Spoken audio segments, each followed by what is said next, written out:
Dorongan demi dorongan berubah jadi desakan. Desakan berubah jadi tekanan. Tekanan berubah jadi tragedi. Hai teman-teman, kita akan menyelami peristiwa kelam dari tahun 1990. Tragedi terowongan Mina. Jadi pastikan kamu menonton sampai akhir, karena kisah ini bukan hanya tentang kematian, tapi tentang bagaimana kita manusia sering lupa bahwa ajal bisa datang kapan saja, bahkan di tengah ibadah. Bayangin kalian lagi ada di tengah lautan manusia. Bukan di pasar, bukan di stadion, tapi di tanah suci Mekah. Ribuan bahkan puluhan ribu orang bergerak dalam satu arah. Lantunan talbiyah bergema dari segala penjuru, labbaik Allahumma labbaik. Tapi di balik suara yang mengguncang hati itu, tersimpan kisah pilu yang tak semua orang tahu. Dan ini bukan kisah biasa. Ini adalah salah satu tragedi paling mengerikan dalam sejarah ibadah haji. Tragedi memilukan yang terjadi bukan karena bencana alam, bukan karena serangan teroris, tapi karena lautan manusia yang tak terkendali, tragedi yang membuat langit Mina seakan ikut menangis. Tanggal 2 Juli 1990, langit Mina cerah dan suasana penuh khidmat. Ribuan jamaah dari berbagai negara termasuk Indonesia melangkah menuju tempat lempar jumroh Jamarot. Semua ingin menunaikan rukun haji dengan khusyuk.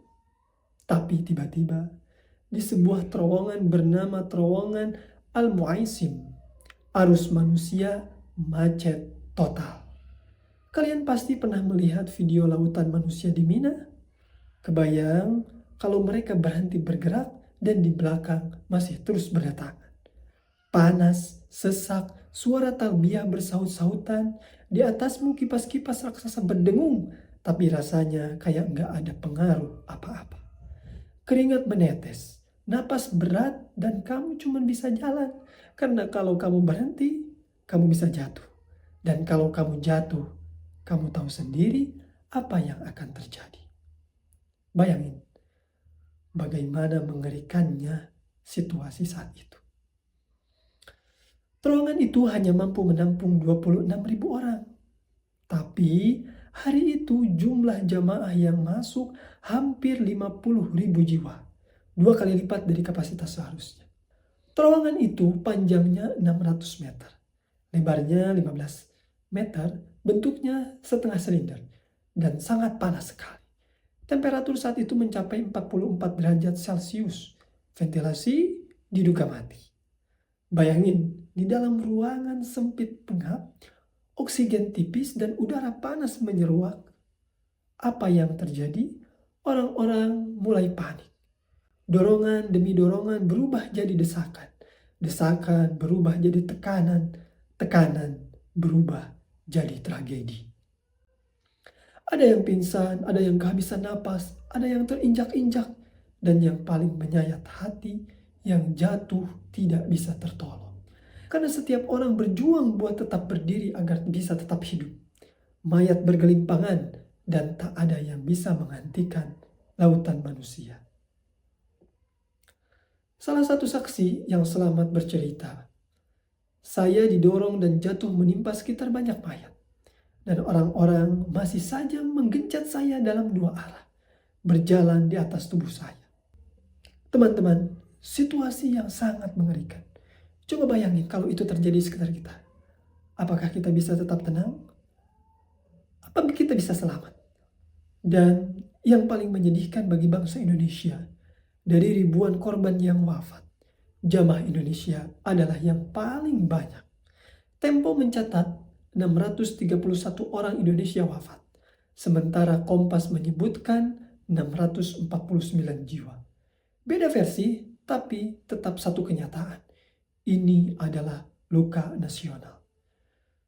Oleh karena itu, Presiden Indonesia menetapkan Hari Berkabung Nasional. Masjid-masjid menggelar sholat gaib serentak di seluruh penjuru tanah air. Dan pemerintah Republik Indonesia meminta agar semua korban Indonesia dimakamkan dalam satu tempat yang layak sebagai bentuk penghormatan terakhir. Teman-teman, tragedi Mina 1990 adalah pengingat bagi kita semua bahwa ibadah haji bukan soal spiritualitas semata, tapi juga soal keselamatan, manajemen, dan kemanusiaan. Dan meski waktu terus berjalan, peristiwa ini masih meninggalkan luka bagi keluarga, bagi bangsa, dan bagi sejarah ibadah umat Islam. Jadi, kalau nanti kamu punya kesempatan berhaji, ingatlah, bukan hanya soal niat dan fisik, tapi juga soal menjaga keselamatan bersama. Yuk kita doakan mereka yang gugur dalam tragedi ini.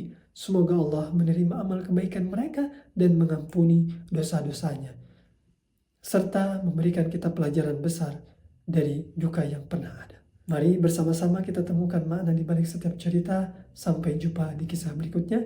Tekan tombol subscribe dan mari kita telusuri kisah yang mungkin mengubah cara pandangmu selamanya.